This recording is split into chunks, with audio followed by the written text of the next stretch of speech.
Изградба на памп трак со моторички парк, училишна балон сала, нова градинка во село Ерџелија, пешачка патека, детски игралишта, асфалтирање на улици, набавка на противпожарно возило, реконструкција на училишта. Се само дел од проектите кои наредната година ќе се реализираат во Свети Николе. Иако буџетот на оваа општина за 2023 е намален за 10 милиони денари, тоа за Свети Николскиот градоначалник не представува проблем за реализирање на долгата листа со проекти. Буџетот ќе не биде некаде без дотации 151 милион денари. Претпоставувам дека добар дел и тоа што по самиот попис населението во општина Свети Николе е намалено од скоро 19 на 15.000. И разни други, ајде да не ги кажем пречки од страна на централната власт, но тоа не треба да не биде причина да се вадиме пред граѓаните, да кажеме дека ние не можеме да работиме и понатаму.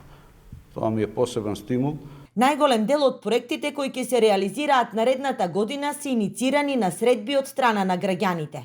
Токму тоа е и разликата меѓу градоначалниците од СДСМ и градоначалниците од ВМРО ДПМН. Едните реализираат проекти за да се подобри животот на граѓаните, а другите само ако во нив гледаат извор на корупција и криминал, рече потпредседателката на ДПМН Гордана Димитриевска-Кочовска. Таа се осврна и на неколкудневните дебати во собранието поврзани со буџетот, посочувајќи дека нашата држава е единствена во светот, каде прво се дискутира за усвојување на нов буџет, без претходно да се објават најавуваните даночни реформи. Што е за мене поразително, тоа требаше да оди прва даночната реформа, па потоа да зборуваме за буџетот. И вториот момент кој што е многу битен, нашите пратеници имаат предложено околу 260 амандмани. Тие амандмани во суштина се направени во координација со градоначалниците, а тие пак со граѓаните.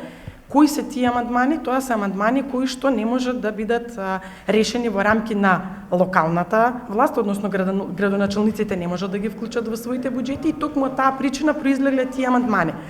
И од 260 амандмани, речиси имаме ситуација на неприфаќање на ниту еден амандман. Денеска заврши кампањата Твојата идеја за промени, каде што граѓаните даваа своји предлози и идеи за тоа како да се искористат општинските пари.